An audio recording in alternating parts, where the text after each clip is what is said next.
Šiandien svarbiausios naujienos atkeliauja iš Rusijos. Čia milijonai rusų ėmė pasikliauti Telegram kaip pagrindinę kasdienės komunikacijos priemonę ir gyvybiškai svarbių kanalų realaus laiko karo naujienoms gauti. Dabar, kai ši sistema yra ardoma, tas pats tinklas, kuris anksčiau spartino informacijos sklaidą, rizikuoja virsti staigią tuštumą, kurios pasekmės gali siekti toli už civilių gyvenimo ribų ir paveikti net patį mūšio lauką. Rusija pradėjo blokuoti Telegram visoje šalyje, žymėdama pradžią to, ką valdžios institucijos tikisi paversti visišku šios susirašinėjimo platformos uždarimu. Ankstyvi pranešimai rodo, kad apribojimai pradėti taikyti kovo 16-ąją iš pradžių paveikė didžiuosius miestus, įskaitant Maskvą ir Sankt Peterburgą, o vėliau išplitę į tokias sritis kaip Tatarstanas, Sverdlovsko sritis ir kai kurias Sibiro dalis. Šis įgyvendinimas iš karto sukėlė trikdžių vartotojams, bandantiems pasiekti pokalbius, kanalus ir dalintis failais. Vien per pirmąją dieną buvo užregistruota daugiau nei 12 000 skundų dėl nepavykusių prisijungimų ir paslaugų sutrikimų. Pareigūnai ir stebėsenos grupės perspėja, kad šie apribojimai tėra pirmasis platesnės kampanijos etapas. Jei dabartinis tempas išliks, analitikai tikisi, kad visiškas visos šalies blokavimas bus įgyvendintas jau iki balandžio pradžios visoje Rusijoje. Telegram yra plačiai naudojama užšifruota susirašinėjimo platforma, kuri apjungia privačius pokalbius su transliavimo tipo kanalais, sujungdama tokių programėlių kaip WhatsApp, Signal, tradicinių SMS žinučių ir net socialinių tinklų, panašių į X elementus. Telegram tapo pagrindiniu komunikacijos ir informacijos dalymosi centru Rusijoje. Šie apribojimai reiškia, kad vartotojai visoje Rusijoje palaipsniui praranda galimybę visiškai naudotis Telegram. Prieiga prie platformos yra ribojama arba blokuojama interneto tiekėjų, todėl neįmanoma siųsti žinučių, įkelti kanalų ar atsisiųsti failų. Rezultatas – vis didėjanti komunikacijos blokada vienoje iš plačiausiai naudojamų skaitmeninių platformų šalyje. Valdžios institucijos taip pat perspėjo, kad bandymai apeiti blokavimą gali būti nesėkmingi. Pareigūnai teigia, kad diegiamos techninės priemonės skirtos užkirsti kelią prieigai net ir per virtualius privačius tinklus VPN, todėl daugelis rusų gali pastebėti, kad įprasti VPN įrankiai nebeleis pasiekti Telegram. Šis uždarimas turi reikšmingų karinių pasekmių, nes Telegram tapo viena iš plačiausiai naudojamų komunikacijos priemonių visoje Rusijos karo veikloje.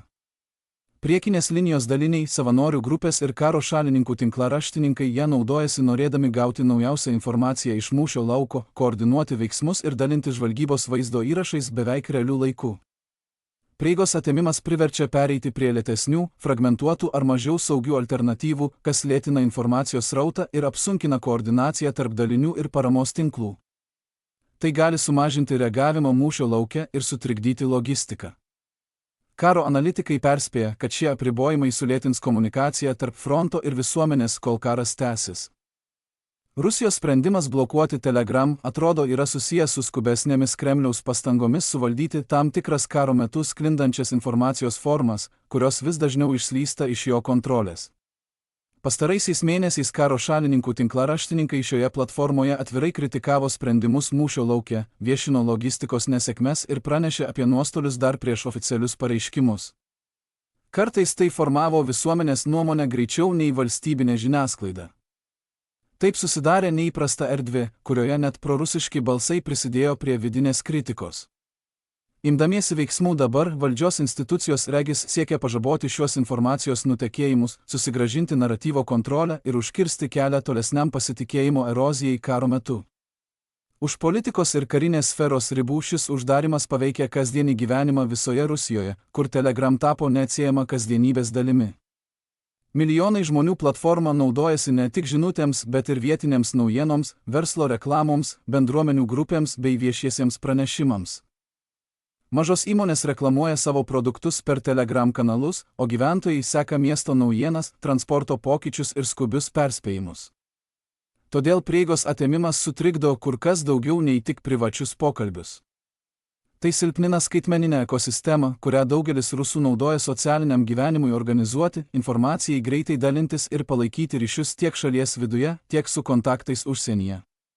Apskritai šis žingsnis rodo posūkį link griežesnės karo meto centralizacijos, kai Kremlius pirmenybę teikia visiškai naratyvo kontroliai, o ne lankstumui ir greičiui, kurį suteikia tokios platformos kaip Telegram. Tai atspindi augantį susirūpinimą, kad net karo šalininkų balsai pradėjo formuoti visuomenės nuomonę taip, kaip valstybė nebegali visiškai suvaldyti. Šis sprendimas užuot rodęs stiprybę, liudija jautrumą vidiniai kritikai ir mažėjantį pakantumą decentralizuotai informacijos sklaidai užsitęsusio konflikto metu. Žvelgiant į ateitį, tai žymiai labiau kontroliuojama, bet mažiau prisitaikančią sistemą, kurioje informacijos drausmė užtikrinama visuomenės ir mūšio lauko reakcijos sąskaita.